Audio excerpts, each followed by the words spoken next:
take care of her. Oh, okay, all right, all right. Oh, okay. Well, we thank everyone for coming out. It's been a little while, the holiday break. This is our first week of the holiday, right? As far as I remember. So I wanted to first take a few moments to welcome everybody back. Did you have a good holiday? Yes. Yeah? Anybody want to share some great, fantastic thing that happened over the holiday, Amy? No. Anybody else want to share with us something, who knows? What'd you do over the holiday that was nice or interesting or anything? What else? You worked. Come on, we said nice and interesting other than work. Anything. Did everybody work for the holiday? Nuh-uh. No, I know Bob didn't work. What'd you do, Bob? I went biking for 5 days. Yeah, in a very nice and warm place. You want to tell us where? Baltimore. No, Hawaii. Hawaii. Very nice. Yeah, very nice. Yeah, right. You can make all of us. I Anybody just else? took Chris. We didn't have room in the Yeah, luggage right. for By everybody. Skype. You took me by Skype. Right. Anybody else want to share anything about Christmas? I was kind of quiet. I stayed here. All right. Well, we're glad that we're back. I'm sure many more will come a little later. We have some new guests with us, as we almost always do. So since we have a smaller crowd, why don't we take a few minutes and go around real quick and meet those new people. Give us your name, the organization you're with, and any one other thing you want to say. Sure, I'm Elizabeth Dorr from SOURCE, Student Outreach Resource Center at, for the Community Service and Service Learning Center for the School of Medicine, Nursing, and Public Health. And I'm sorry, just before, I just want to remind everybody once again, we are recording everything to be posted on the internet afterwards. So just remember, Jerry, okay, great. Glad to have you. Michael Leary, Baltimore City Health Department. Oh, wants to come back to you? I'm sorry. Eric Rice from the Urban Health Institute and the Johns Hopkins School of Education. Can we rep this? Hi. Hi, I'm Napa from Urban Health Institute and also the After School Institute. Liz Toff from the Urban Health Institute. Amy Gawai with the UHI. Leon Burnell, Urban Family Center. Erin Solomon from UHI Community Health Initiative. Ernest Smith from the Monument of Family Values. Sam Lonseca from the UHI. Bob Drum from Johns Hopkins. Angelo Solera, Latino College in Board. David Nari from the School of Public Health. Dr. Cal from School of Public Health. Pat Tracy from the Johns Hopkins Center for Environmental Health and the Community Environmental Justice Partnership.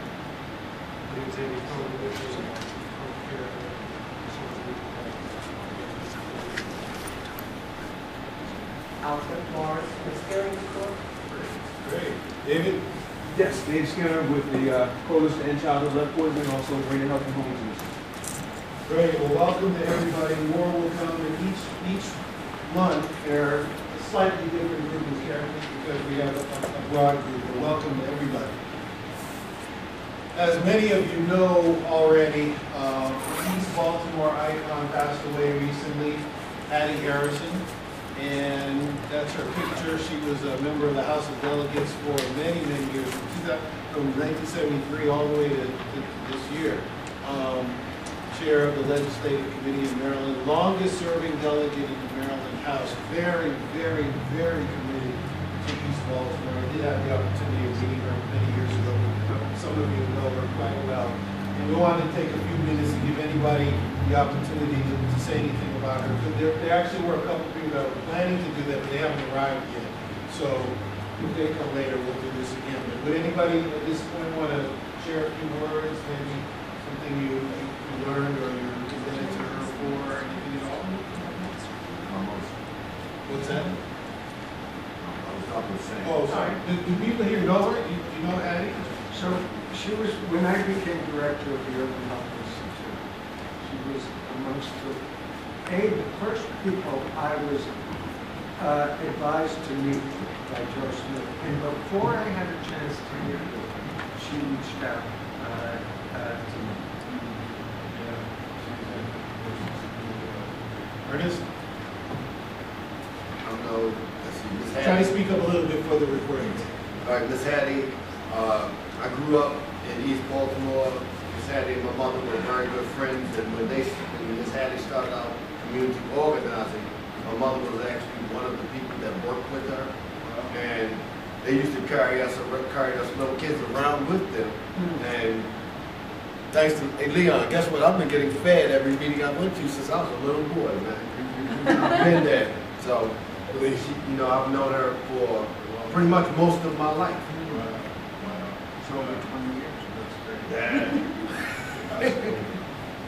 It's getting hard, I think, and correct me if I'm wrong, I think it's getting harder and harder to find people who are not only committed to East Baltimore, but really born, bred, raised, and stayed here. She is one of them. Maybe there are a lot of others.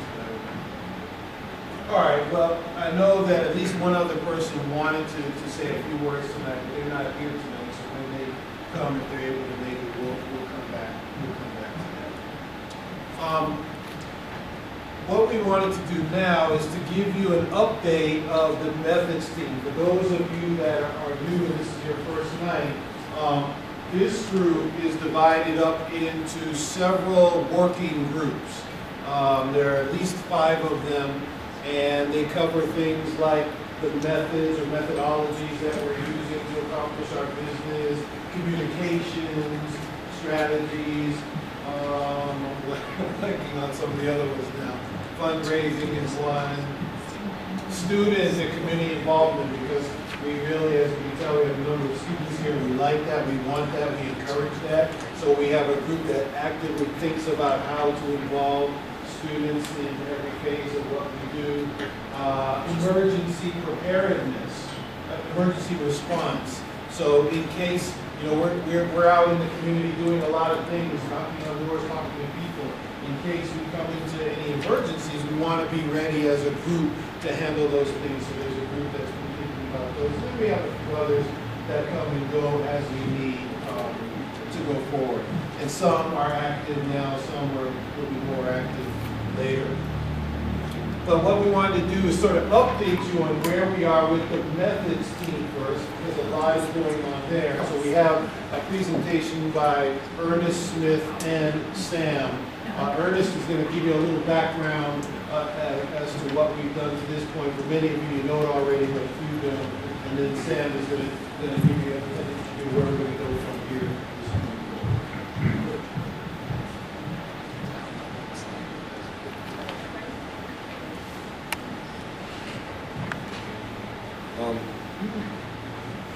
What I will be talking about is what we have accomplished up to now. As Chris has pointed out, the methods team has been responsible for the development of the methodology under which we would be doing an asset mapping study here in East Baltimore, as well as developing an interview, helping to work to develop an interview guide, and then moving that process forward. To date, we have done over 100, we have been able to interview 162 people. As you were coming in, you will notice that there was a summary about the number of interviews that have been done. And in that summary, it will provide you a summary of the number of interviews that were done, the breakdown of the geographic breakdown of those interviews across zip codes, as well as the demographic breakdown of those interviews in terms of the sex of each of the participants, also their ethnicity, and a few other things. And then each of the interviews, each of the participants, as they were being interviewed, these interviews they were being asked questions around 7 asset bucket areas. And those areas included physical and community assets, volunteer groups, paid groups, economic assets, individual assets, communication, community stories, and communication. And from this, what was being generated is, and most of these stories were being captured digitally by digitally recorded. Each of those interviews has been transcribed or are in the process of being transcribed. And what we will have is we will have basically transcribed interviews similar to what you see here on the screen. And it will be at this point that these type interviews, we will begin breaking those down and begin coding those according to those 7 buckets. And so what Sam is going to do for us is now begin to tell us what this process will look like as it moves forward now that we have begun getting transcribed interviews. Sam.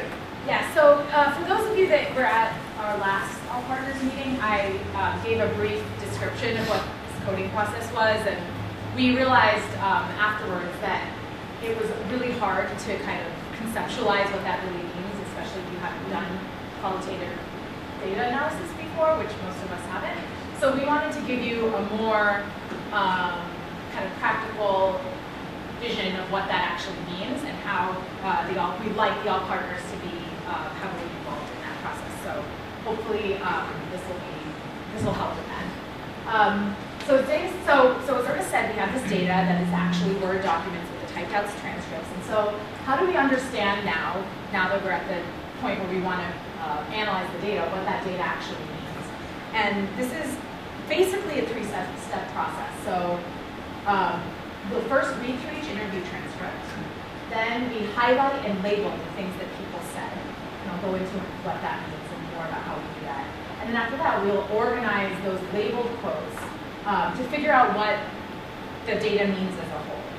So I'm just going to give you an example of some of the things we might highlight and label. So when we started this whole project, what we wanted to do was to figure out what people in East Baltimore and the 5 zip codes saw as the assets. So those are going to be the things we'll want to highlight. We know that those are things that we want to kind of capture out of the data in the first place. That's why we started this project. So one of the main things we'll highlight are the assets. These will be based on that interview guide that we as the All Partners team developed. As Ernest said, we have 7 different general types of assets that our interviewers asked the community members they interviewed to talk about. And in a lot of the interviews, the interviewers kind of probed or asked more questions about very specific assets. So in some of the interviews, people talked about civic services, schools, meeting places, jobs, community stories, skills and talents. So we might decide, we really do want to get more specific on highlighting and labeling those specific assets. So to start, we might just label kind of the general assets, okay, physical assets, individual assets, but we might want to get more detailed, and that's what this process is going to be all about. Oh, yeah. So in your materials that you picked up in the front, we've given you a copy of the interview guide, and then also a copy of the 7 types of assets. And in those, there are examples of some of these things that the interviewers probably likely asked about in a lot of these interviews. So those are some of the possible things that we might decide we really care about, we want to learn more about, and that we can, through this coding process, highlight them, label them, and then compile them so that we can see what it all means as a whole.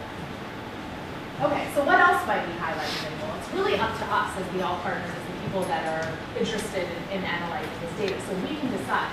And you can go about deciding this by just asking us, thinking about what do we want to know? What are the questions we want to ask of this data that we have, these transcripts?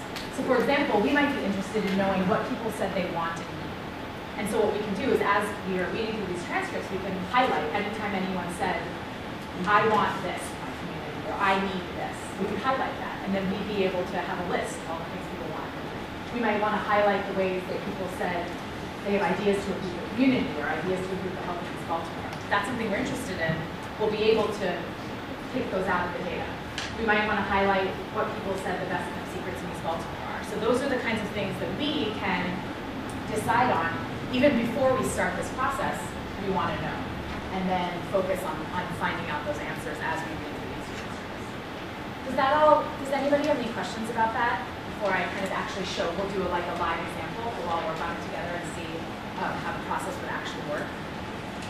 For the people that are new, maybe we went a little too fast, I didn't really intro, do you sort of understand why we're doing this and what we're doing?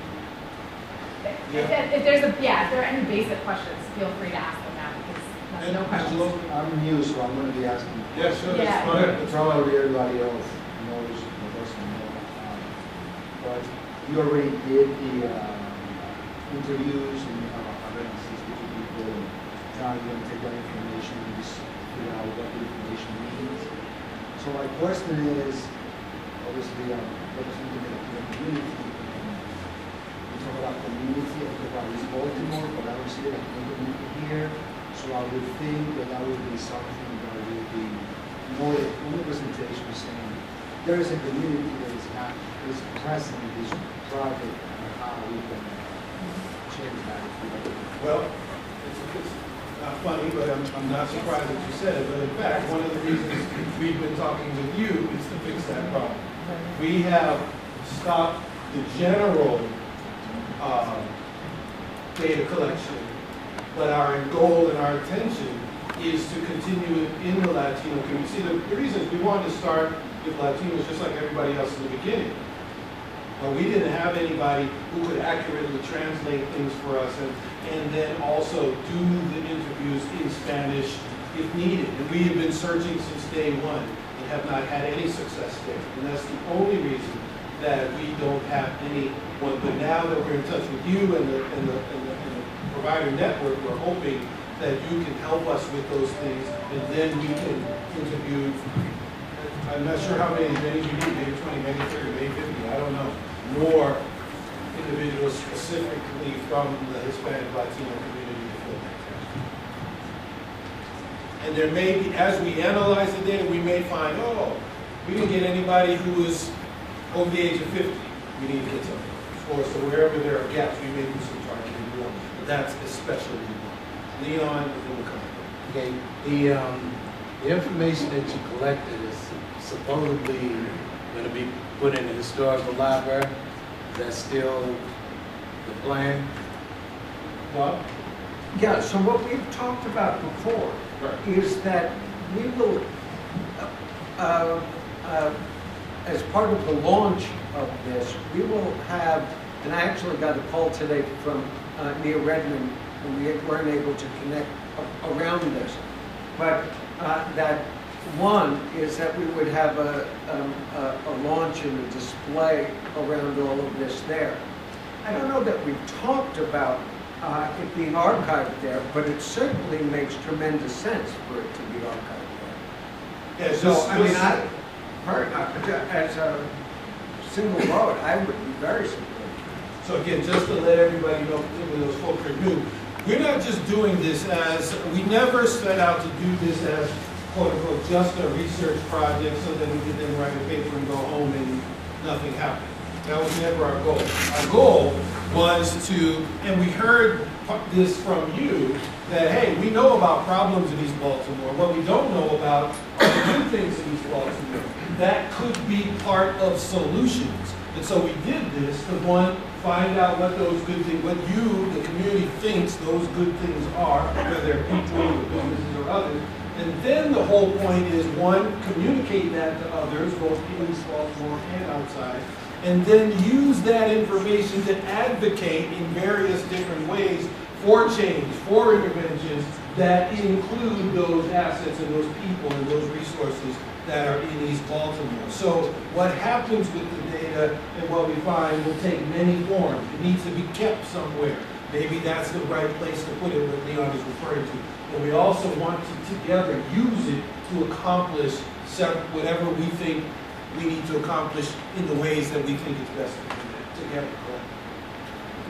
I don't know if we need help with information, but I read a study a few years ago about this and hired about 11. Mike, can you speak up a little bit? Can you speak up a little bit, Mike? About a few years ago, I hired a dozen or so Latino and Latina interviewers who went door to door along the Eastern Avenue and Broadway corridors to interview people in homes, Latinos. And they went through the informed consent process, and it was quantitative stuff, more or less, but they would take some qualitative data. And And I know some of those people are still around, so that's any help. Well, I mean, again, this is something we've been struggling with. One of the reasons we reached out to Angelo, so if that can be of assistance, we're wonderful. Anywhere we can get help from, that's primarily why Angelo is with us and we can assist in that out. Anybody else? So we're gonna follow up. Yeah. We'll have to follow up conversations specifically around this. Yeah. So as this whole process is about figuring out, so we did these interviews again just last piece, and we recorded them all. We just asked people questions, 7 or 10 questions, general questions about East Baltimore, what they think are the good things. We got, sometimes hours, sometimes half an hour's worth of people talking. Now we have to look at these transcripts and pull out what are people saying are good things. And it's not always as straightforward. People don't say, oh, I think this is an asset, this is an asset. But as they're talking, they may say, I don't know, this person, I can always get help with this. And we have to recognize, oh, that person is an asset. And that's what this process is all about. So, it's a perfect segue. So I wanted to actually show a little piece of an actual interview and go through that process with all of us together, show you how it would work, to kind of show what, if you would like to be involved in this coding process, what you would actually be doing. So this is a program called Atlas TI, and it's what researchers use with qualitative data to organize and do this coding process. So this is what it actually looks like. And here we have an example of a interview. So you can see it actually says interviewer, do you have consent to do this interview? This is when they started pushing the record button and we have a transcript. An interview started by saying, let me start by asking you what you consider to be your neighborhood. And the interviewee starts saying, okay, my neighborhood is actually where I live at, the people, the surroundings, the areas, the stores, any and everything that are close-knit where I travel. There's a community that offers services. We can do a lot of things, whether, neighborhoods, help the homeless, help some of our older members. People get started in different businesses. There are lots of things I consider as my neighborhood. So what we're actually doing, so we have these, these are the list of the 7 buckets. So we have, so I had a last thing called summer, but ignore that. Communication, that was one type, that was one bucket. Community stories, economic assets, individual assets, play, physical, voluntary. So just reading that little passage, what would you guys think what kinds of assets would you label that section as talking about? Does anybody just have any ideas of how you were reading this? Like what assets are there? Do you see this person talking about any assets that we might want to capture? Is it big enough to read? Can people read that? Maybe an asset might be how he feels about the neighborhood. Yeah. Or he feels positive about it could be an asset. Right, okay, so maybe like an individual, so his individual feelings about it. Yeah, so we can just actually physically highlight this whole section. And then all we would do is pull over, drop that there, and then now in our database, this section is labeled as an individual asset because that person is talking about his positive feelings about the neighborhood. Are there anything else that you guys think we should label that section as? Any other? Yeah. The cleanup neighborhoods, monthly homeless, etc. would be under voluntary. Yeah, help some of our older members. Yeah, those kinds of things might be kind of a voluntary asset because it sounds like they're volunteers doing the things that people are doing. Great. Okay, so we can go through that. But, this next section, how long have you been here? I want to show you one part which I thought was really interesting. Okay, so here. This woman says something about where her family lives. And there are a lot of people I call family that I took in when I was doing safe housekeeping. The interview says, oh, tell me about that. So then she starts talking about safe housekeeping being a place where she kind of like develops her story where children go to school in the neighborhood, there's no place to go, or some of them are older kids that are allowed to play or go to the PAL centers. So I took these people in, then we had some teenagers that I would also take in, and I would do some where I would either intervene between the court and foster care where they would need parents to go, somewhere to some type of medical place where they would probably drugs, alcohol, something homeless. I would be the one to step in and intervene. Okay, so here we have a really clear asset that we probably want to capture, right? But maybe, but we might think, What's the asset? Yeah. Just hearing that, what would people say is the asset there's no right answer to this, that's why like we're doing this as a, Physical. maybe physical, yeah, because he's talking about a place. She could also be talking about the place where all these kids go, so that house or that building might Yeah. be an asset. Anything else? I heard at least one other. Because she herself sounds like she's I think she was talking about things she does. Now, she's not calling herself an asset, but if these kids come to her, the older ones and the younger ones, it's her house. I mean, clearly she's got some value in the community that may well, and some people see her as an asset in the community that could be of value. So, yeah, sorry to cut you off. So no, so I was gonna say now the next thing we might wanna do is, okay, that's like really general, right? But let's say, now we're realizing she's really talking about specific kind of asset. She's talking about something for kids, right? And that maybe at the end of this, we wanna have a list, we might decide as coders, we wanna have a list of all of the assets in the community that are specifically helping kids. So what we can do, and what we would decide as a group, is we wanna add in kind of a sub-asset that's, let's say a physical, since we're talking about this place, safe house meeting. Physical asset, but that's also a resource for kids. And we can just add that in there. Then it comes up in our list, and we might say, you know, we want to like subcode this and kind of make it more, get a more specific label to say that here, let's see. Actually, you want to start at the top where it says. Yeah, safe house. you're right. We want to start at the top, we want this whole thing. With the problems of drugs, help raise those kids, right? We would want to label that. This is actually a physical, but it's not only just a general physical resource, it's one that is a resource for kids. And then we might, so just like that, we can kind of, as a group, decide, there are kind of more specific ways of dividing this up, so we can at the end, after we go through 163 interviews, we might have a list of 30 different things that we coded or labeled or captured like that as physical resources for kids. And then imagine what we could do with that. Then we would have this, out of all the 163 people we talked about, we'd be able to say, you know, these people all talked about all these different things. Maybe some of them are the same, maybe they overlap. Maybe we thought of other, as we're doing this process, we're gonna obviously come up with other things. You know, maybe we'll find physical resources for parents, or maybe we'll find, you know, maybe we'll decide, you know, I think we need to have a code that's looking at resources for homeless people. She talks about homeless, you know, and we can, and those are the kinds of decisions we have to make. So some of this process is all about discussing as a group and sharing our thoughts about how we might want to organize this data. And some of it really is just reading through and saying, you know, I think this looks like a physical asset, I think this looks like an economic asset. And that's really what the process will be. And part of it, there, as you just saw with this, there's multiple ways to look at things, right?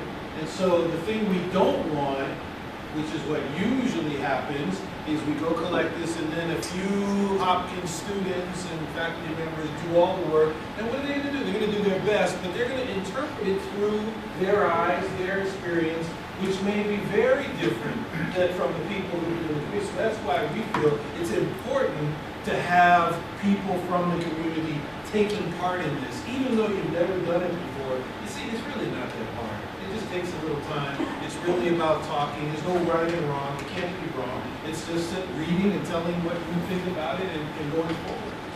But we think this is a critical, because at the end of the day, when we have this is what we'll begin sharing with the world as what's right about East Baltimore. And if you remember, there are plenty of people outside of East Baltimore who think that there's nothing positive in East Baltimore. I've sat at tables where that's been said. But even as we did these interviews, it was hard to keep the people who live here talking about positive things. They all went to the negative things. It's just easier to do.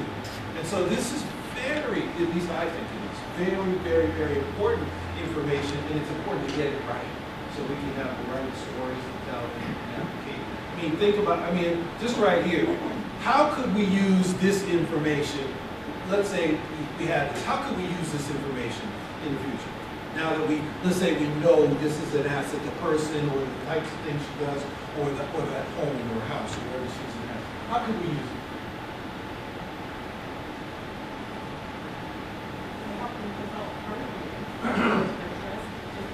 How would you use it to help develop programs? Okay. know what people need, Yeah, yeah, and then, Right. if we need to talk over it, Right. I also see, let's say we did this as Sam was saying, we find there's 30 women in East Baltimore that do this. Like, wait a minute. We got a bunch of women who are willing to take kids in that have been doing it for a time. We got a whole bunch of other people who can't work their job because they have no daycare. Maybe if we help them form a daycare business, they're not only doing what they love, but they're giving daycare. You know, that's just one way. Solving problems with the people in the community, not trying to pay somebody out there to go find the problem. It's just one idea. But the idea, more ideas will come the more we think about it, the more we talk about it, and say, well, what can this do? What is the issue that's needed and how can we solve it? Anything else? With the codes that you use, I think, because you don't have the community there are codes that probably only address the specific issues with the specific community. And as you develop that, those codes need to be there because that will speak with the people that you're speaking with. Those codes not necessarily representing that community. Right. Right. Right, and that's what's part of this process. That's why, you know, usually when we do this, you might end up having 100 codes at the end. We only start with 7 for that very reason that we want the codes to come out with what people actually said. So we're not going in, I'm not going in as a Hopkins researcher and saying, this is what I'm guessing people are going to say. And I'm going to create that, you know, I'm going to go in already knowing that somebody's going to talk about decisions for kids, blah, blah, blah. I want that to come out of the data itself. And that's why we start with 7 kind of general codes. And the reason we did that is because that's how we set up these interviews, right? The interviews were set up that way. We decided to have these general buckets in the frame interviews. So we have kind of an initial set of things. But really, all the rest of those codes are exactly what you said, that we want to read what people really said from the community, and they're going to be the ones that are telling us what's. And you might see some codes in there, some themes in there that somebody from Hopkins may not see. That's why it's so important. And that it's a very, and that highlights why it's a very, so as I get into what the technicalities of this process will look like, you'll see it's time consuming. And the reason is that we have to spend time sitting down, just like we did now, talking it out, somebody saying, oh, I think it's more this, and I think it's more this, and sharing ideas back and forth to really figure out it as a collective how it should be organized, because there's no right or wrong answer, it's just how we decide that it should be. Sam, can I ask a question? Since this is just a very, very small subset of all of the combined communities, can this tool be utilized to actually market to the larger community to get more voices and more input, so that as you develop policies and you develop programs, more people will have buy-in, and therefore you'll have a greater sustainability and a greater outcome because more people actually engage the process. Because right now you have limited voices speaking for a much larger population. Yeah, I mean, there's many ways to do this. I mean, some people do some and stop and then just use that. But it's all, I mean, we can certainly continue over time, continuing to do this to get more people in. I mean, well. Yeah, the other thing that I would say is that in a process like this, more voices do not necessarily provide more information. So there comes a point in this kind of process where you hear the same things over and over and over again. Now, from very different voices. And it's really sort of at that point when you say, we've saturated, we've gotten as much information, at least from this group. So take, for example, 45 to 65-year-olds. It may be that we hear the same issues, I'm making this up, but repeatedly, that you say, we don't need to get more 45 to 65-year-olds, but we don't have enough of the 18 to 30-year-olds. And so it allows us not just to get more voices, but to get much more targeted kind of voice where we're hearing very different things. We're not yet getting the consistent stuff. I think Jerry was. Yeah, I hear Deb saying another concern is that one, which is not to take representation. Yeah, and it's about other people feeling. No, I don't. Leon and then Jerry. Okay, I would differ because I'm thinking along the lines of Angelo's as well. If the community is not there, the subsets may very well not be reflecting what's being said there because of misinterpretation. The other piece is that what they may see as an asset, you may not see as an asset. And that's why it's important to have them develop the subsets and explain why they selected them as subsets. Yeah, absolutely. Absolutely. Jerry? Yeah, I just wanted to follow up with that. What I thought you were saying was more about representation. And so, you know, a process that's designed to gather certain information, what people will say. The truth is that, yeah, at a certain point, people start saying the same thing. But if we're going to engage community, people want to make sure somebody heard them say it. You know, so to me, those are the sides of the coin. So I don't know whether or not you all collectively want to continue to build this particular database, but I think it's really important that people are allowed to to let their voice be heard saying it. And there are a lot of ways to do that. One is to just to go through this process so people can ask, as Leon is saying, say, well, yeah, I would say that, but I wouldn't call it an asset, or, you know, whatever the process is. Another way is to get this out here and have meetings around it to see if people concur with it.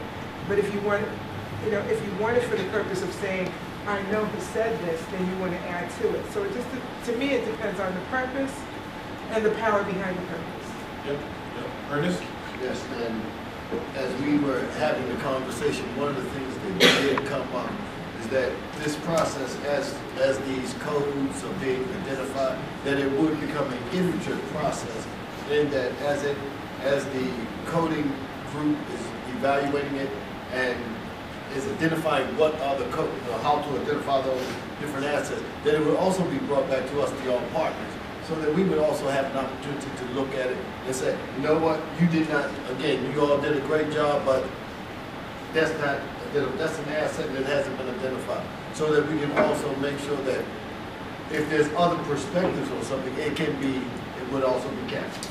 Yeah, I was going to say the other way you can look at building this is, as we're doing this, we're going to come up with things that none of us thought about, or issues or assets, and we might say, you know what, we may need to do some more, but ask about this thing, and we didn't ask about that. So that's another reason to get more people in, not the same people, but additional people. So there are lots. Yes, so the last thing was just to talk about, so this is just to say, so once we do that process, then what will the data look like in the end after all of that?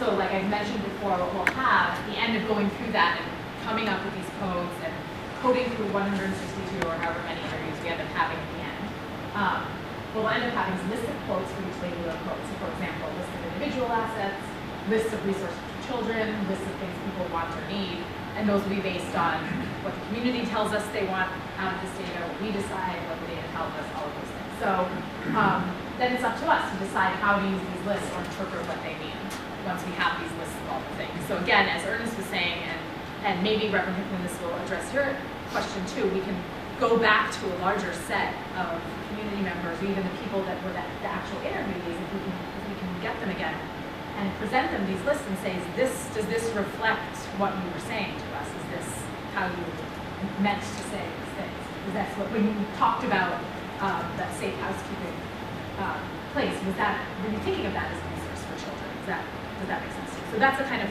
way that we can hopefully keep checking that what we're doing makes sense.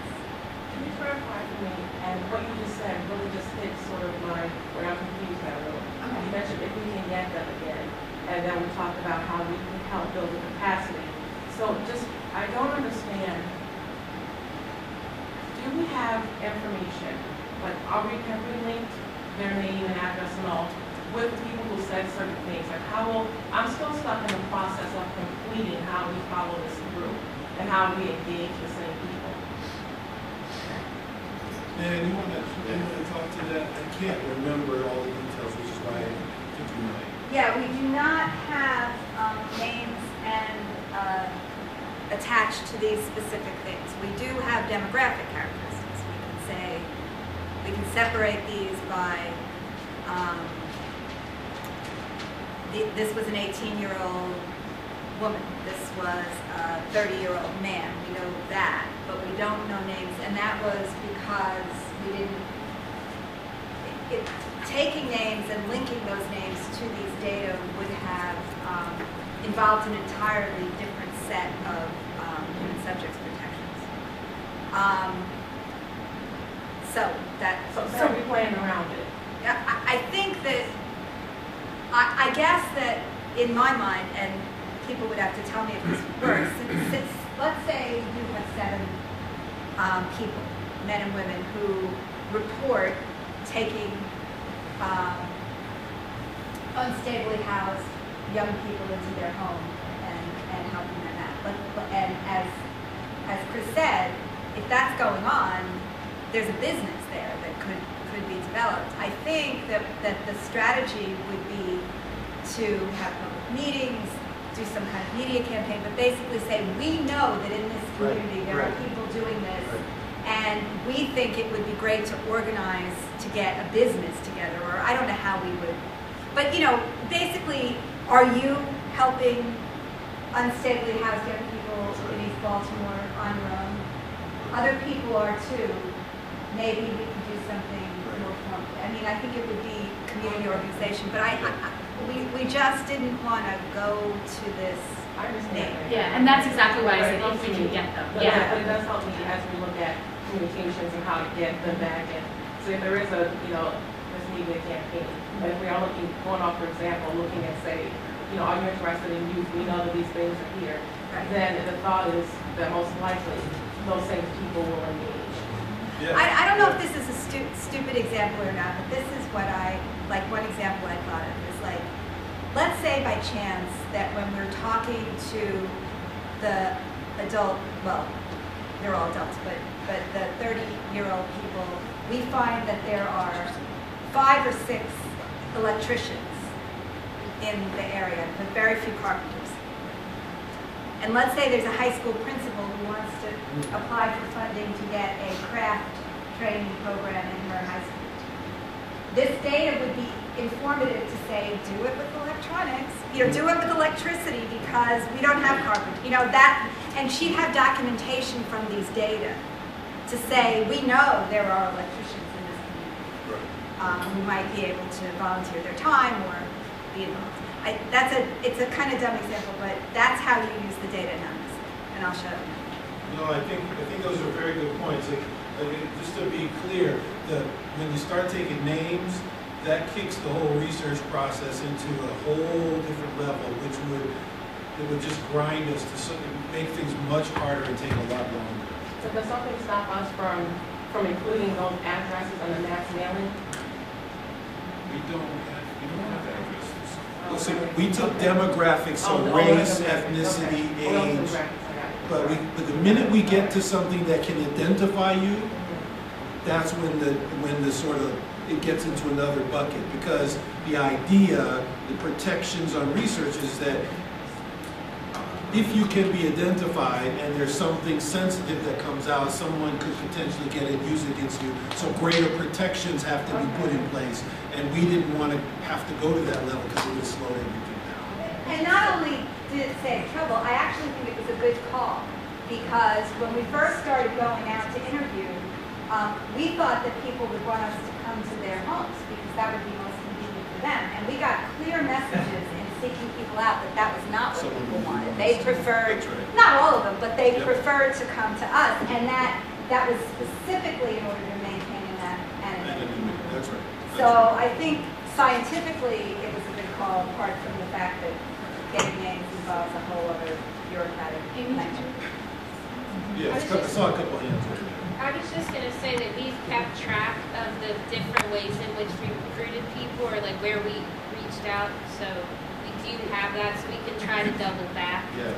I mean, I think we'll double back to all the places that we did. But. Yeah, I think it's powerful on multiple levels, because right now, I can't tell you, because I know it, that there are people in East Baltimore who do this.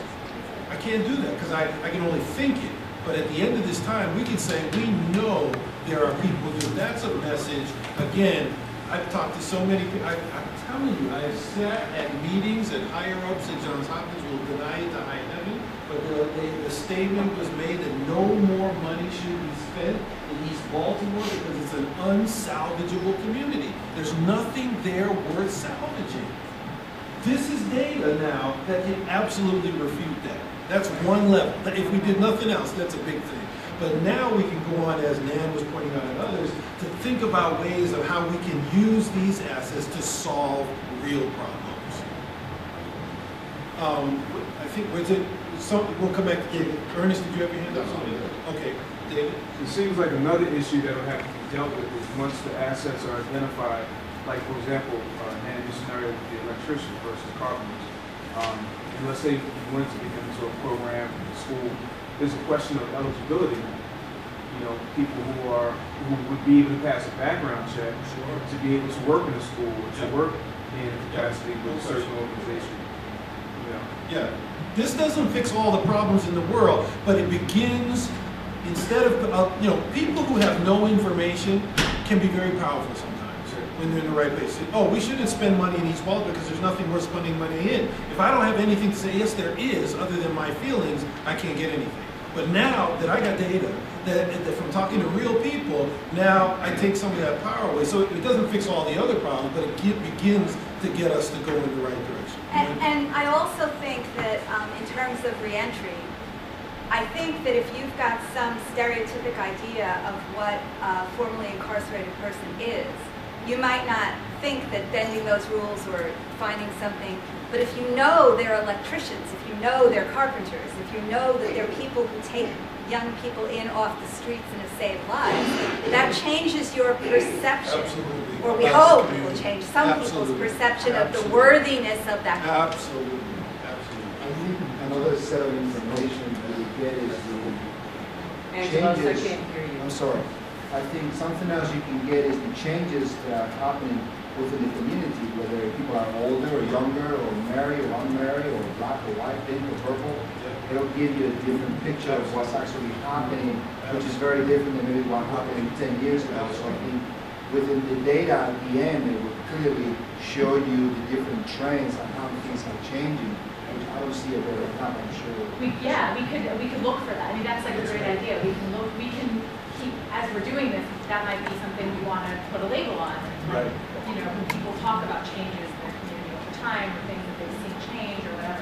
Low income, high income, I mean, you might be having people moving in that make a lot of money or not make a lot of money, which can change your neighborhood or whether they own homes or not, or businesses or whatever, and it's a lot of information. That's right, that's right. Which is another way to look at it as a reason to keep doing it, so we can compare what we got this time with what we get in a year. We can see trends that way too. So we only have one more slide, and that is to say, the methods team has talked about kind of what the technical process of doing this is, and really, even though we want all partners as a whole, as a big entire group, to be very involved and present in this process, it really only works with a smaller group of people actually doing the nitty-gritty of reading and meeting together, talking through. So we talked to some qualitative research experts, and they suggested that we have 2 members, 4 people total actually being the ones that are reading through the transcripts and doing all of that labeling. And we hope for the 2 members of the All Partners General East Baltimore community and 2 Hopkins students or Hopkins affiliated, whoever, do this labeling process. And what the methods team has talked about is to make it a paid opportunity for approximately 10 hours per week for 5 months. That's what we estimated it would take to get through at least this first batch. As we talked about, we're going to be doing more interviews with the Latino community, so there's going to be even more interviews. But at least to get through this first 162, we're estimating it will take about that much time. And for that opportunity or whatever, the responsibilities will include reading through the transcripts, coding in that program that I demonstrated, meeting weekly as a team, 1 to 2 times a week to discuss, and then always reporting back to the All Partners and getting continual feedback. Yeah, so just to be clear, even though it's 4 people, with the primary responsibility of reading through this, we still will be bringing what we find to all partners and seeking their Throughout the input. So it's process. not just 4 people that will be doing all of this. You will help to shape what they find, but you have to have a core group of people. Does this make sense to folks? You kind of understand now a better understanding of what we need to do, as well as the process that we think is the best one to actually get it done. Does that make sense? Is anybody confused about that? We would like to identify people who are interested in being first on this group of 4. So if you are interested, please let us know soon. Because we'd like to get started soon. The sooner we get started, the sooner we get done, the sooner we're able to use this information for the benefit of all of us. And we don't want to do it without the community. We will not do it without the community. But at the same time, I recognize it's probably not the same as watching the Super Bowl, right? Reading long transcripts can be, to some people, dull and boring. Are all 4 going to meet together at the same time? So it will be a mix of things. So you will be assigned transcripts and have to read them probably on your own, begin coding, but there will also be times when we come together to compare, to discuss, to refine. It's likely going to be, just to get really technical, it's likely going to be that 2 people will read the same transcript. Thing, yeah. They might have to meet and decide, this is what we see in these transcripts, this is kind of what the codes we thought would be good. And then 2 other people will read different transcripts, do that same process together. And then all 4 would come together and talk through, oh, we were seeing these kinds of things coming out, people were talking about research kits, people were talking about, blah, blah, blah, different things. And then decide, because ultimately we want a consistent list that all 4 people are using. So that's why the meetings are, so that's why we estimated 10 hours, because you'll have some time on certain- your own doing Right. this thing and some time. And a certain number each week in order for us to do it in 5 months. That's how we sort of figured it out. So we'll go right down. I was just wondering, so what is the plan of maybe in this process? Is that Can you speak a little louder? She's asking. I'm saying, what is the plan to address Leon's point about bringing community in so that things aren't missed, not even about the students? So what is the plan? So the plan right now that we're discussing right now, Question, Chris. her idea is, so how do we get community involved in this? How do we do that? What's the plan for doing that? What we're thinking now, what we're discussing with you is, 1, showing you the process to say, hey, would any of you community folk that are here be interested in being a part of several parts of it? 1 of the team of 4. So we need 2 community folk who are willing and able to commit this kind of time to doing this, be willing to be part of the process. And then on top of that, continuing to come to these meetings to give feedback, and maybe even in between, I don't know about that as well. So there's multiple levels, but at a minimum, at least 2 community people. Yeah, I said all partners, but it doesn't. It doesn't have to be. It could be. People here have ideas of other That's right. community members that they think would be a perfect fit for this, would be interested in doing it. I will say though, my bias is to preferentially involve those who have been involved. So if you've been with us in this process from the beginning 3 years ago, my personal bias is that I think you should have a priority over somebody who's new, who hasn't been, but might be in East Baltimore. But that's just me. If you don't agree with me, that's fine. Okay? How do you assure with only 4 reviewers that there is cultural sensitivity and cultural diversity in the reading and the understanding of what the interviewee is saying, and you don't put your own? How do you assure that there is no bias in the process? So 2 answers. 1, you can never, ever, ever, ever be 100% free of it. We know that. But at one level, that's why we're trying so hard to get community people involved, real community people, so that you know, we all have biases, let's just be honest about it, but let's bring those biases to the table so that they're represented.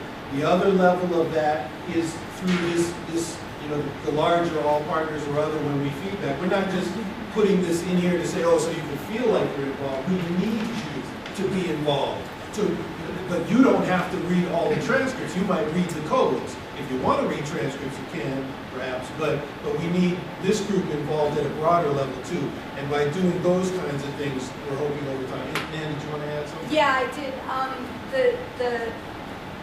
The product of this coding are these lists. And my own view is just as we, while the data collection was going on, reported out the nuts and bolts of who we were getting and whatnot, the lists, which are the product, will be reported to this group. And for feedback. Right. So even though, I think just to address your point, even though these 4 people will be in charge of creating these labels, that's not necessarily the same thing as like interpreting the meaning of them, and that's those lists that, you know, we will be able to maybe put in the historical library that people will be able to read through and put, you know, help interpret based on different cultural lenses and different things like that. There will definitely be room for more interpretation because, you know, I can tell you the comical stories of the things I misinterpreted that I thought I knew. They all have a lot to do with sexuality. Maybe, you know, I don't know how you people are for that, but I have some pretty funny stories about things that from an American context, I thought I knew what they were. In an African context, it was something completely different. So it's just critical to get input from a variety of people on what the definitions mean. Even when you're doing the categories, you might put something in the wrong bucket because you think you know what, for example, that particular thing was dry sex. I thought I knew what dry sex was, but I got an education in South Africa as to what that was. So I think that I say even more strongly than what Chris said, which I agree with, that we have biases, and we're looking to match a set of biases so that we have perspectives, and maybe perspectives. I always talk about there's this gem, and we see things through different facets And I of the understand gem. the biases, but I'm saying that, you know, to sit in the room with, so you get 2 white community members and you get 2 white university members. There is no cultural diversity there, and there is likelihood of greater bias than if you make certain that there is cultural sensitivity on both ends. And so there's a need for greater than 4 is really my point, because the Hispanic Latino community is definitely different and it's more relative to what you're saying, as well as the African American community, and then you have the white Anglo-Saxon community. So you got 3 community members that you really need to have sitting there to really bring less bias than what you're already going to end up with. But could I just finish and say that I think that we're bringing more bias. I think we're just scared of the word bias. So a lot of people, because we're trained to eliminate bias, we have a biased perspective. So we need more specific perspectives in the room. To me, that's more bias, not bias against. But I have a way of seeing things. If you don't have a way of seeing things from that perspective, we need both of those ways to see it. So I'm agreeing with you. I'm not agreeing one way or the other for how many we should have, but we have to have those layers and filters to see things from all those different sides. And I think we are actually all agreeing. The process that we have thought about, and we've spent a lot of time trying to think about how to do this, is one that balances being able to get it done, but also building in opportunities for multiple people with multiple biases so that can happen, what you're talking about. But we can't do it with everybody reading every transcript. That'll never work. No, I understand Nor can it be, no, I'm not saying you are, nor can we do it the other way, where nobody reads transcript and we just have to. So that's all. Angelo, then Ernest, and I think because the system has already been created, and now you are trying to fit a specific population or specific ethnic group into the system, and that community was not taken into consideration when the system was created. It's not going to work. So it looks like you're going to have to create it almost like a separate system to make sure that it can fit with the community you're trying to bring, totally- which is a yeah. totally different concept of what we are talking about. Yeah, you're talking about when we start new interviews. Yeah, I think that I agree that we'll likely have to start to refine our coding. But even how the definition of what it would look like based on the people who make those decisions, when those decisions were made, a specific community was not involved, and now that we're bringing somebody with an understanding of what it means to be involved in that community, you start putting some new words into the vocabulary, all of a sudden it's like, oh, we can't really use the same thing because it's a totally different concept. I mean, eventually it will work, but it looks to me like you have to develop almost one that will fit. Yeah, you're talking about even the interview process. Exactly. Yeah, I think you're right, and I guess the way we haven't discussed this, the way I'm thinking about it, particularly like with the Hispanic community, we'll have to do a whole new set of these things that some things might need to be changed because we don't understand. But I wouldn't lump that in just with this and just say we'll do the same. Well, and I think this will help with a couple things that are going on here. One, let's start with what Reverend Higgins was talking about, so that we can identify that difference. One of the things that we noticed that was happening as Sam was going through this is that the ATLAS program itself actually captured entire quotes. So instead of, we would not just be thinking about a word or something like that, but we would be looking at an entire quote, and that quote is what we're getting evaluated. In terms of the overall terminology used here, it's very general, and it's non-specific, just because one of the things that we all recognize is when we say community, what do we mean? And you can go across this whole entire room and ask people about community, and we may end up with 7 or 8 different definitions. And so that is one of the things that they ask, what do that individual, not here is what we're saying community, but what is it that the individual is saying community, and then it goes from there. It allows that individual to speak to what they feel community is, what they feel those things are. So the individual themselves is identifying things as presented in this interview, and there are no, and actually it's more of a conversation. So it's really you or someone else talking to someone about what they feel are things that they are important to them. And whatever it is they have defined as community, because we don't know what that is. But again, and it also, as it was pointed out, also opens up as we're going that certain things will unfold, and so now that also gives us an opportunity to say, no, we need to really look more at these things, because if people are identifying or saying what their community, it may not hold. There may be some other things that are being captured, and so that opens up those doors as well. I'm talking about the perception of what we think people are saying. Somebody could say something and you could perceive it one way, but if you understand the culture, you realize like, oh, they don't really mean that. This is what they really mean. So that's what I meant by this. And that's why, as we speak of bringing community down, that's why it's so important for all of us to begin getting involved, because we need to gain that relevance. That's why, as we notice now in this coding and in the analysis and all of that, community is being brought in at the beginning. And it's been a long story, but it's just here at the beginning, let's all get involved, let's begin to get involved so that we can try to develop those relevant points to it, and at least help to bring about what some of the needed thought. It doesn't mean that we will capture it all. That's why we have to come back here, because there will be other viewpoints that will help to crystallize some more stuff around what people are saying in those communities. So I want to try to keep us on track, and so that we can have time to be respectful of your time. So if there's no other burning thoughts, I want to move from the methods discussion and just leave you with this. If particularly the community folk, if you're interested in this, please let us know. Please let us know tonight, tomorrow, email as soon as possible. As soon as we get a group together that we can get started with, we will get started with. But we need your input on that. What's the rate of compensation for I don't know. Does Bob? How much they have to pay? Are people going to be compensated and paid? What's the rate? $15 an hour. There you have it. 10 hours a week, $15 an hour, 5 months. Okay?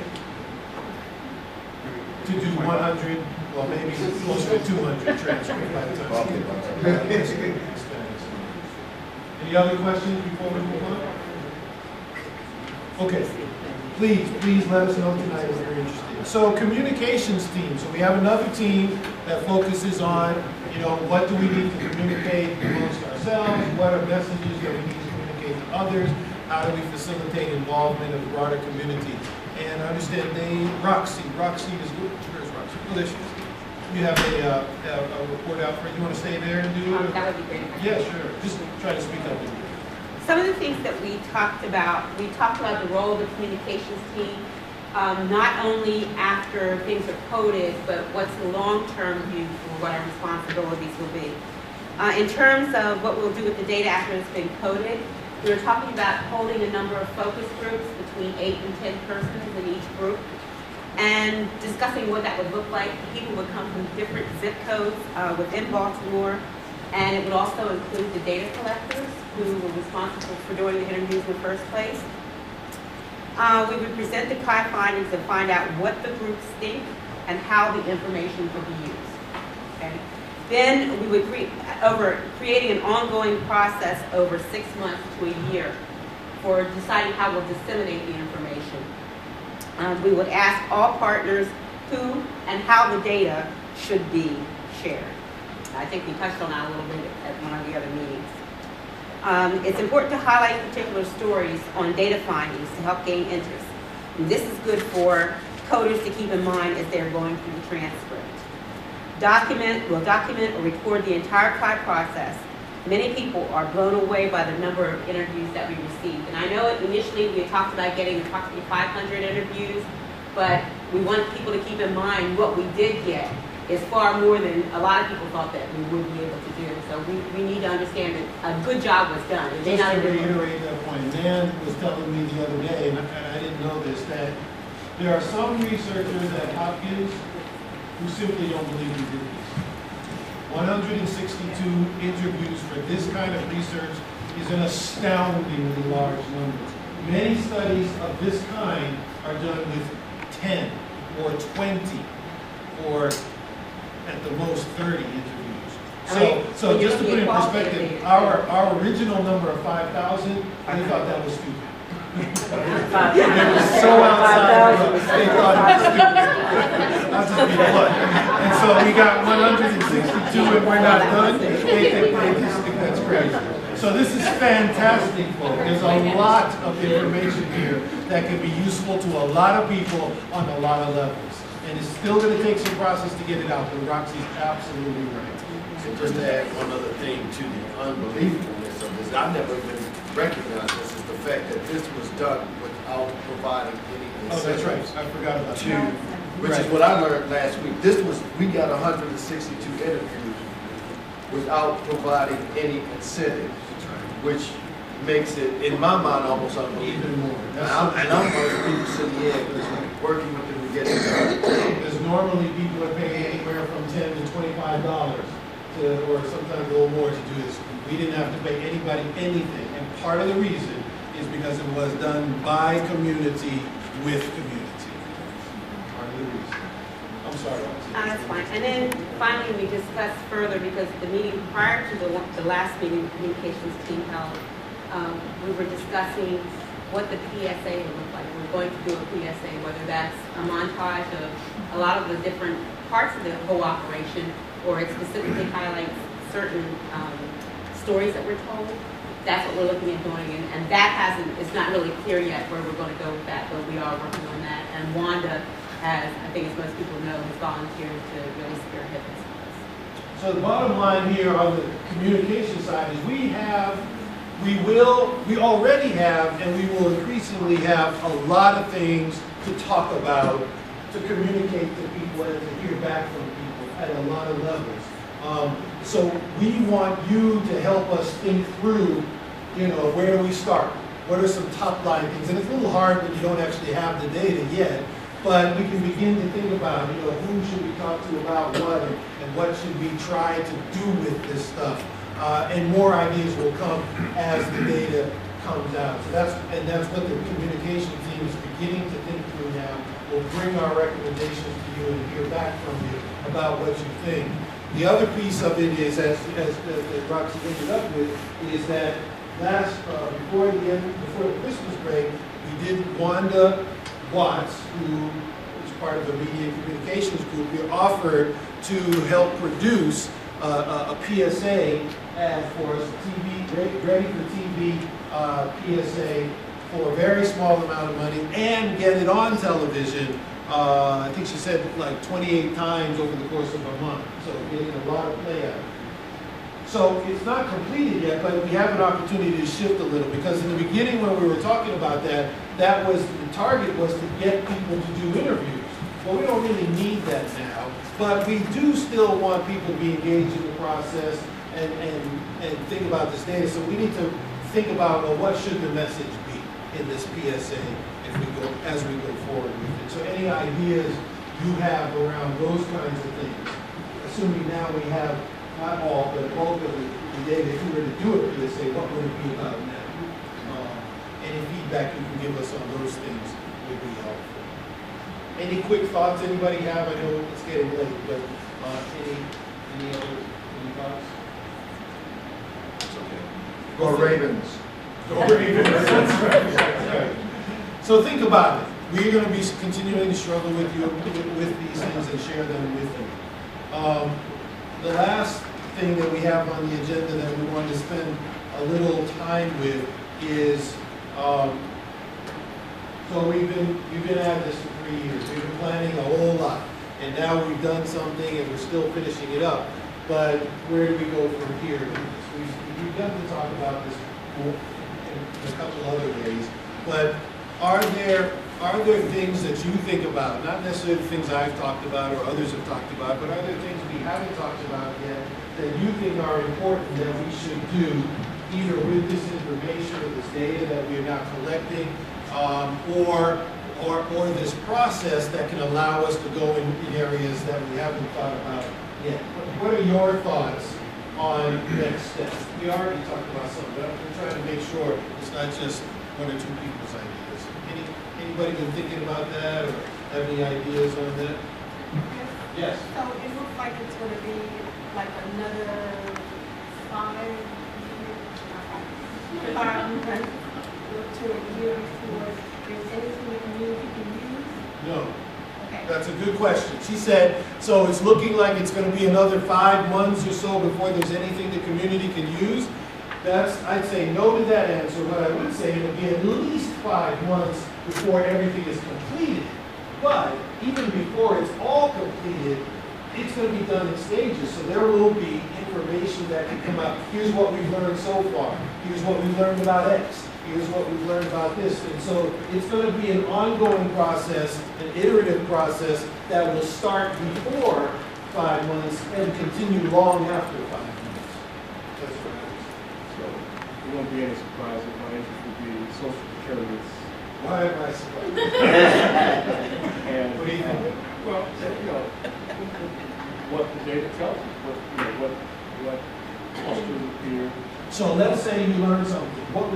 Do you have any thoughts? You may not, but I'm just pushing. What could we do? What would you want to do with something that says, I don't know.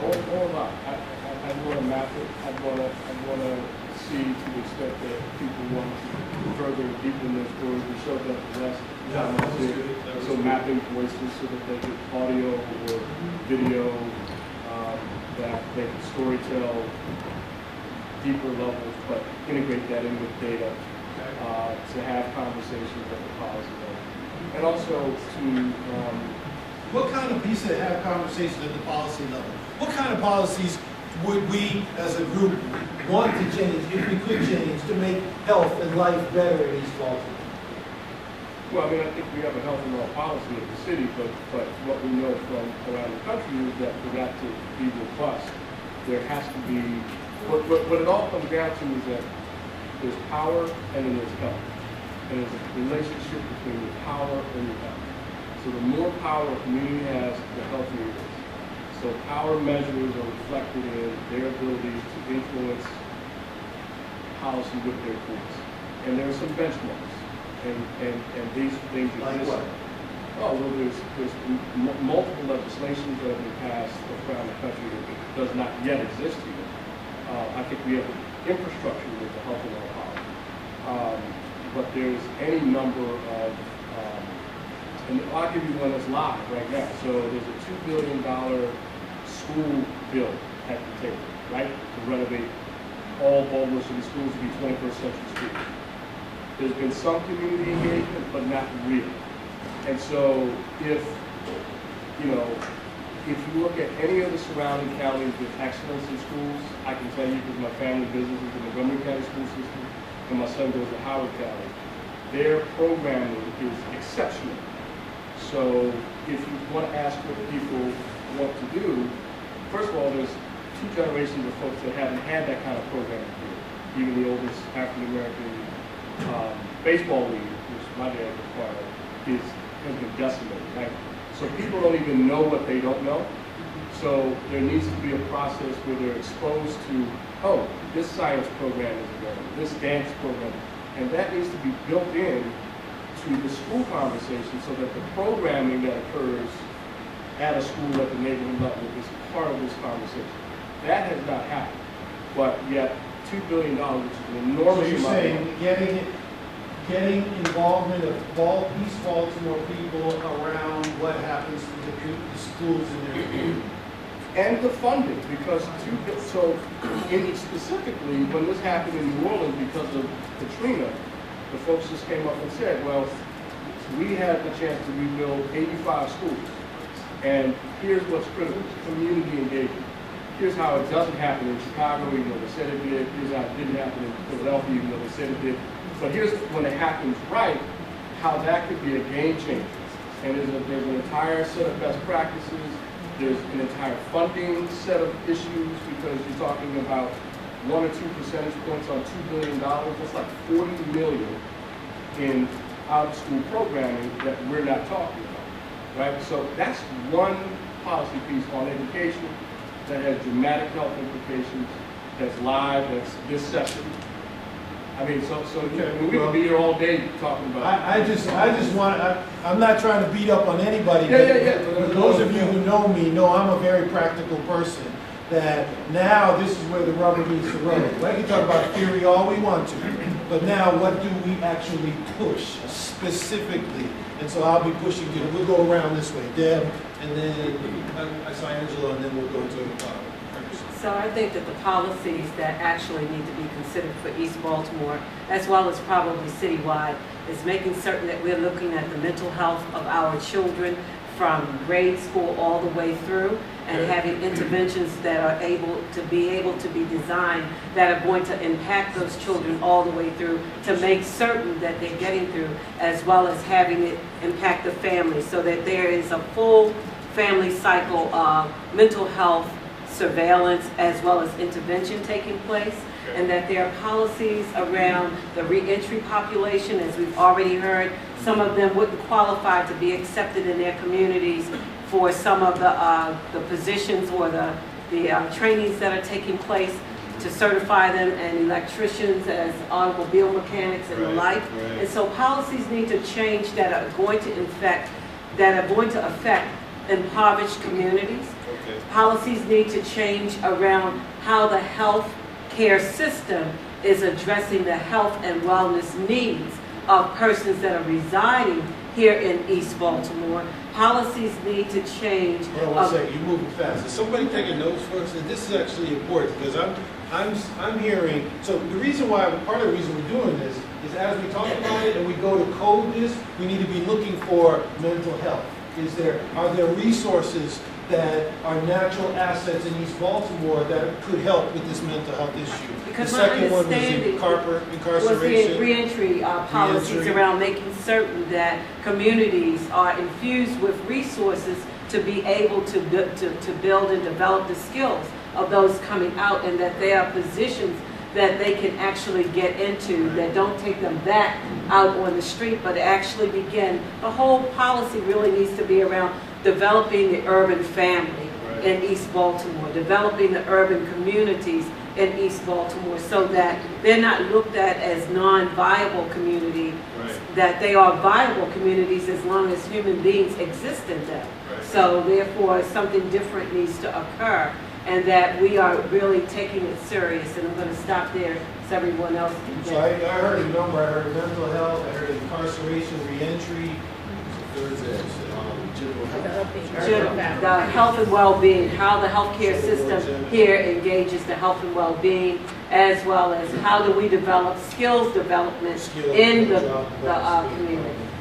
I think what we are talking about here is as communities, whether it's the black community, whether it's the Latino community, whether it's the white community, or any other communities, is too many times decisions are made at a certain level. Communities are not involved, or very lightly involved, and then who benefits is the people who make the decisions, and usually the communities do not benefit from it. And then we said, but the community doesn't want to be involved. The community doesn't want to be used again and again and again to get, when we're talking about $2 billion for a school system, that's a whole lot of money. And unfortunately, communities are not involved. You know, we might have a Latino person here, or African American person here, or whatever, to say we got discovered, but we're not really having communications with people. And then when we get in cases like this where we say, we want the community to participate, the community says, no, you want to use me, I ain't got time for this. Because again and again and again, it happens the same way. So we need to, when we talk about changing policy, we need to be real about what we're talking about. Let's put the money in the communities, let the communities make the decisions that is going to make people better lives, not people in certain places making those decisions. Because that's what. How would you do that? How I would do that is having people from representing specific communities be at the decision-making process from the beginning, from the top to the bottom. Not at the end when everything is already made up and say, oh, now we need somebody to say yes. No, I'm not talking about yes, man, or yes, sir. I'm talking about people participating in the developing process of what works in the community. Because if we look at East Baltimore or West Baltimore, it's the same thing. You have major organizations, whether it's Hopkins, whether it's the city. So if Sheila Dixon said, okay, I agree with you, what should I change tomorrow? Well, it's not tomorrow. Right now. It's not, it's You mean if Stephanie Ross in the we just lost about $1 billion. If you said that tomorrow, I would say to her, go to those places where the decisions are made and see how much participation is from the communities that are going to be impacted by those decisions. And I can guarantee you, the community participation is not there. You may have one person, and that's it. And I think if we want to change something, it needs to be changed, you know, when the decisions are made. And that doesn't happen because we think differently and whatever, but if we really want change, it has to stop at the top. You know, yeah, let me let a few more people in us. I think, was it Ernest, then Roxy, then...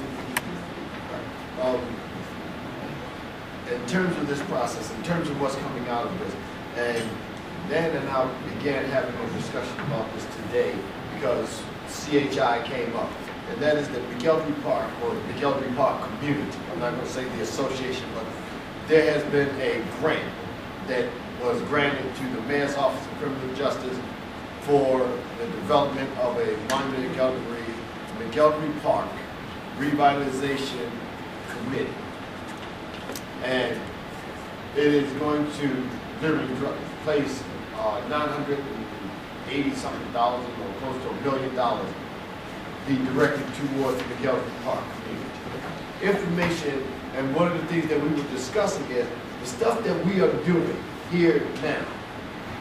How can we use this to begin developing coalitions around policy making? So, and one of the things I understand is in year one, which has now just beginning, there will be a planning phase. So much of the information that we are generating, much of what's happening here now, the results, whether we have all 162 or all 200, but the results that we are able to get while we're here in this planning phase can now be directed to that. So this now becomes a very specific item that now begins to allow a community here in This is East around Baltimore developing the Kelder Park. for the revitalization. Yeah. And this is being done by the Mayor's Office of Criminal Justice.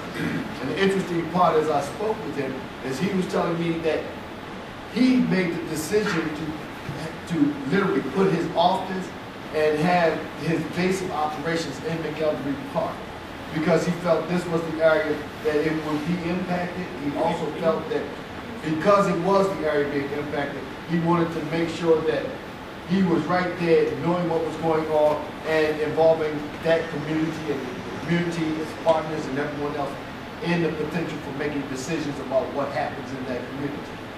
So what our goal is over the next year is to begin looking at what are those resources in the McElderry Park community? Who are the partners? What are the coalitions that have been developed? And begin moving forward around developing programming. Hence, programming as well as what are the policies. What kind of programming would you have? That's what we're looking at now. Do you have any ideas? One would be actually around youth. Another one would actually be around re-entry programs. Because we actually have a re-entry program, and so we actually have some data from a re-entry program that was held in McElderry Park.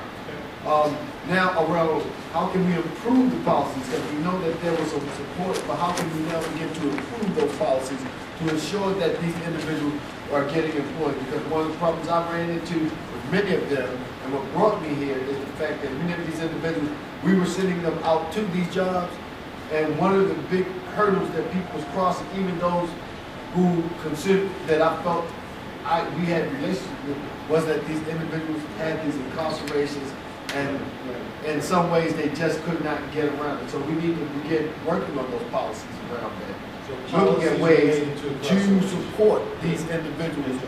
And literally, some of them, interestingly, couldn't even get health care as a result of this because many of them don't even have an address. Go figure. Good. So those are things that we can work on. Is it Roxy? Where are we in terms of a coalition building and getting actual community participation to increase?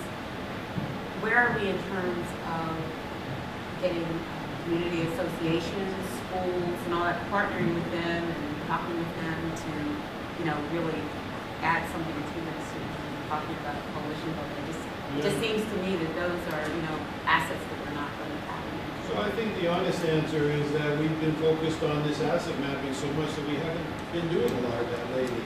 But as we're getting to, we're not at the end of it, but getting to the end of it, maybe we need to relook at some of those things to bring them into the fold now that we have some information and we're beginning to get some ideas on specific things to advocate to. All of the stuff I believe is wrong. Sure. I'm sorry, I think it's the way even the conversation has been going. Angelo's to Roxy's comments, because what they're talking about, we're going back to engaging more of the community. So I'm wondering if it's possible to table this, what we're looking for. So I want us to be very cautious about looking for these things when we're looking at data, because the data has to speak for itself. Right. Yes, no, And so you're all the absolutely things right. have to come out of it. But I'm wondering, can we even build into that, which I'm sure we can, a component, that follows the strategy of the mass media piece that went out to the community. We're taking on the data, and then we talk collectively, if we're going to association meetings, if we're going or having these town hall forums, then we're, relying on people to get this community's voice to help, prayerfully mobilize them to become advocates for change.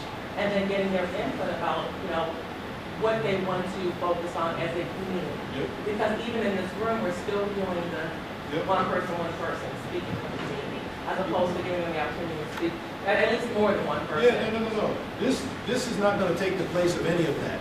This is just a starting place amongst us that are here. And one of the reasons to do it is not for what we would do, but to help inform how we do what we're talking here.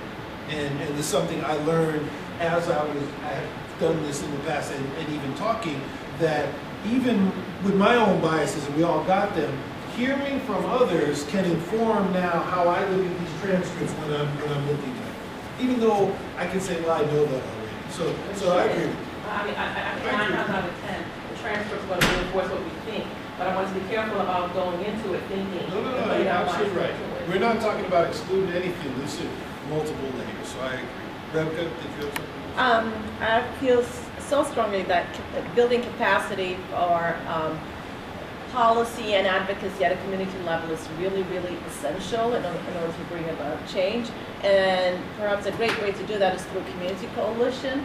And community has to have a really strong sense of identity and ownership and a sense of ability to bring about change. And so I think we really need to step up the efforts to build the coalition, because it's through that coalition that we can do a whole lot of work around capacity building. I think it's so essential for our community to know how to bring about policy change. And aside from policy, caring relationship change lives. So to what extent are we creating opportunities for children or older citizens or anybody to build those caring relationships? Because sometimes it's just not about policy. It's about having one or two caring people that provide the necessary support and empowerment to bring about change in your life. And economic development is another one that I think we should those are very powerful. I'd be remiss not to say that the health department is interested in achieving much of what we're trying to achieve here in this area.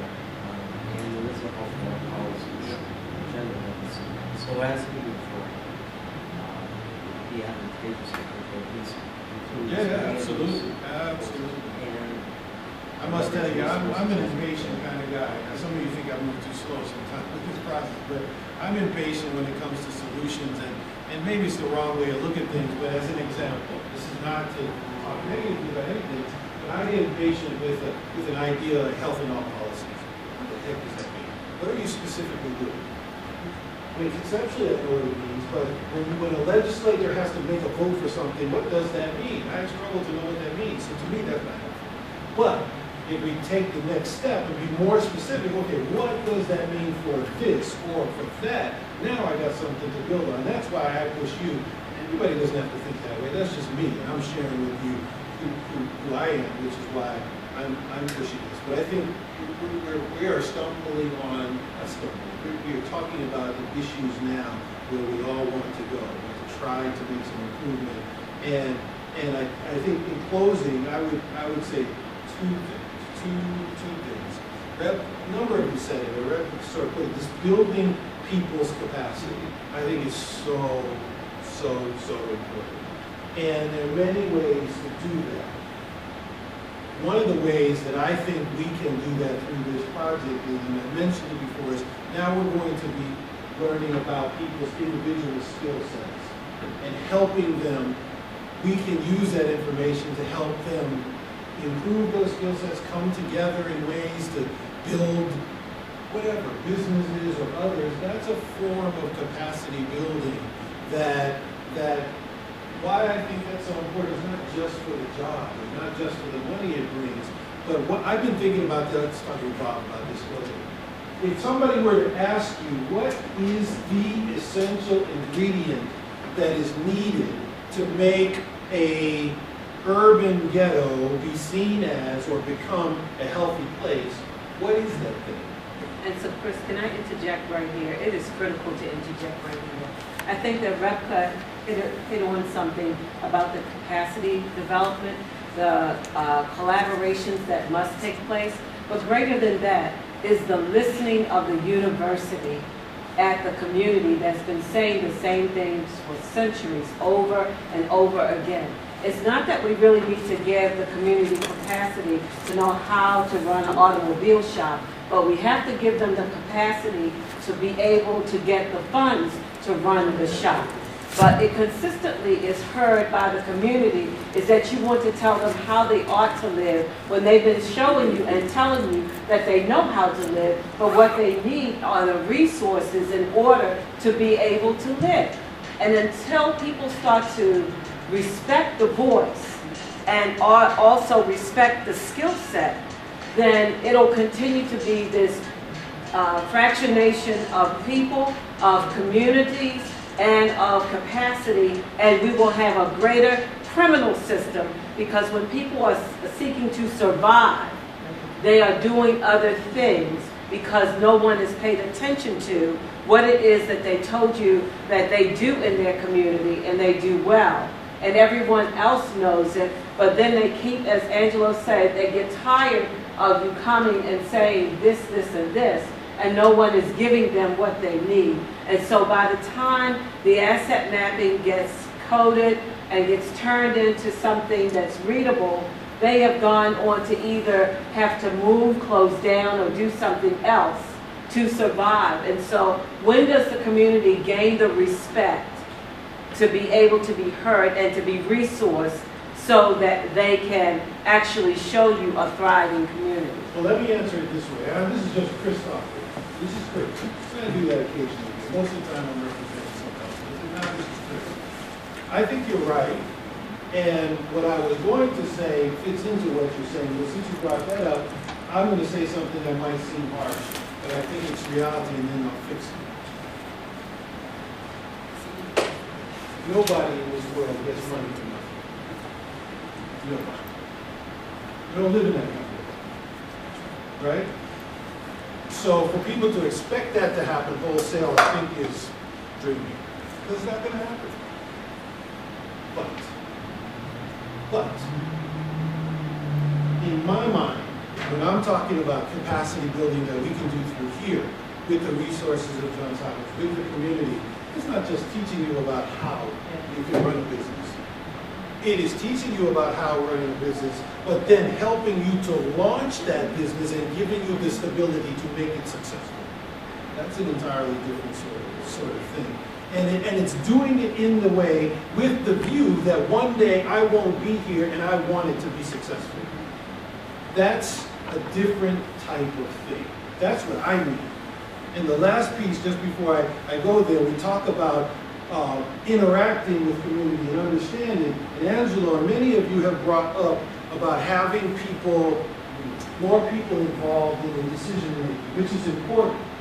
Let me give you an example. Nan knows about this, and those that are Hopkins know about this, that I see all the time, which caused me to say, yeah, that's important, but it's not always a solution. So IRBs, right? You're vaguely familiar with IRBs. They're the bodies that are supposed to protect people from researchers doing research and all that kind of thing. Because years ago they said, oh, we need community involvement on the IRBs. We need community involvement on the IRBs. And so now all IRBs across the country are required by law, if they take federal money from the federal government, to have community representatives on the IRB. Is that a good thing? Many people might say yes. But you know what really happens? What happens? You have these groups, they meet, there's 20, 30, 40 PhDs, MDs, sitting around the table discussing fairly technical reports, and they have one community person there. One community person who it might be okay if it's Angelo or Ernest, because they don't have any problem talking to anybody. They can understand a lot of things, but guess what? Most of the time it's not that kind of person. It's somebody who is intimidated by sitting in a room with PhDs, but they can check the box. They did what you said. They got a community person there. And they go on, and not much changes. So that's why, I don't advocate for having somebody in the community at every single place, because I know that can, while I get the point, and I think the point is real, I've seen where that can be abused many times. What I say, and some of that we should do, don't get me wrong, I'm not saying we should do that, but I'm just saying, don't take it as blame. But what another thing that hasn't happened is putting in place a process that works, that enables what we want to happen, the greater involvement of the decision makers with the community to talk and make those decisions. But what it doesn't happen when we have one community person in a group.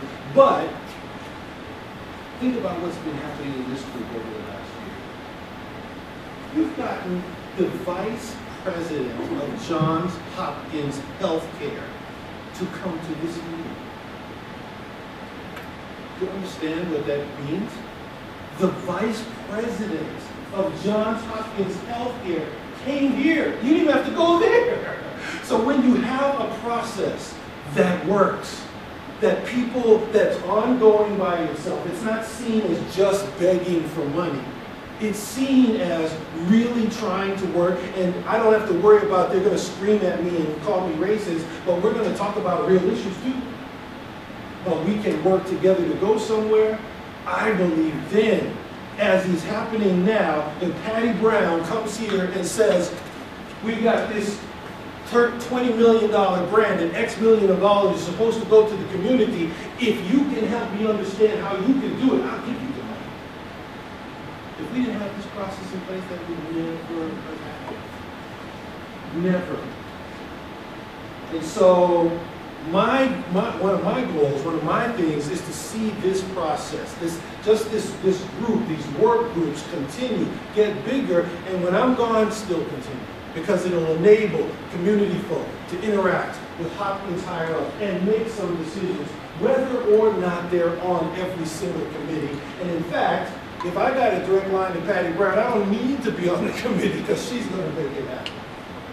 It's just a different way of thinking. I'm not saying don't do those things, but I'm just saying these are some of the things that I've seen and how our process can help all around.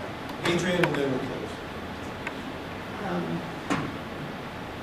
I heard so many things that sort of came together in my head in a crash. And I mean, let me see if I can tell you what it is, because there's a whole lot of stuff. Going back to Angela's statement about the story being received by the perspective of those community residents and seeing different pictures, all of us looking at the same thing and seeing different things.